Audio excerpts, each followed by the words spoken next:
दीपक स्तंभ आहे. त्यांचं नाव घेतलं की विकास, शिक्षण, जनसेवा हा शब्द आपोआप जोडला जातो. होय, मी बोलत आहे लोकनेते रामशेठ ठाकूर साहेब यांच्याबद्दल.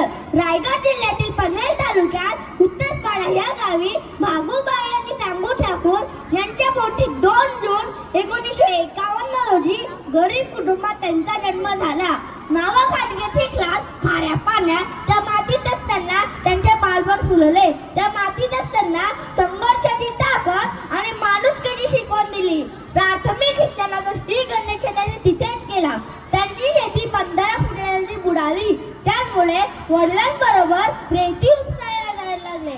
पिण्याच्या पाण्याची वणवण आणि उत्पन्नाची साधने संपल्याने त्यांनी नाईलाजाने 1965 रोजी गाव सोडून शिवाजीनगर येथे राहायला आले.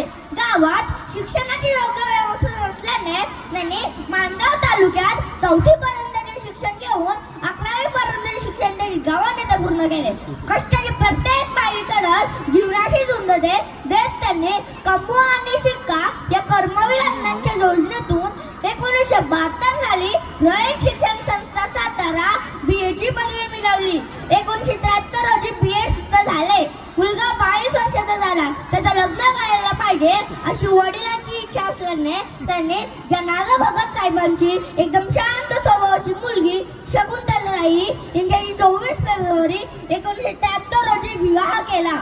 शिक्षकांची इच्छा असल्याने प्रथम विके हायस्कूल व नंतर न्यू बॉम्बे स्कूल वाशी या शाळेत 1973-74 रोजी 342 रुपये पगारात नोकरीची सुरुवात केली. पण 2-3 वर्ष नोकरी केल्यावर नोकरीत काय मंत्राबेना म्हणून थोडे पैसे जमा करून व्यवसाय करण्याचे ठरवले. सुरुवातीला सिडकोहून 10,000 रुपयाचे काम मिळाले.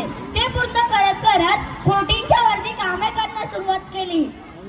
स्थानिक लोकांच्या हक्कासाठी सिडको विरोधात आंदोलन केले.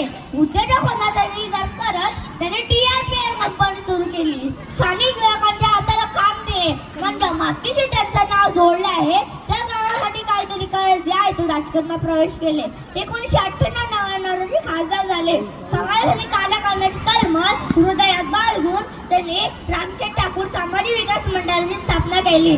जनतेसाठी शैक्षणिक, वैद्यकीय आणि आर्थिक मदत करण्याची सुरुवात केली. आपल्या स्थानिक युवक देश किंवा आंतरराष्ट्रीय पातळीवर जावा यासाठी रामशेठ ठाकूर स्पोर्ट्स कॉम्प्लेक्स उभारलं. मनोरंजनासाठी पर्यटन स्थळ म्हणून भव्य असा रामबाग उभं करून त्यांचे स्वप्न पूर्ण केले.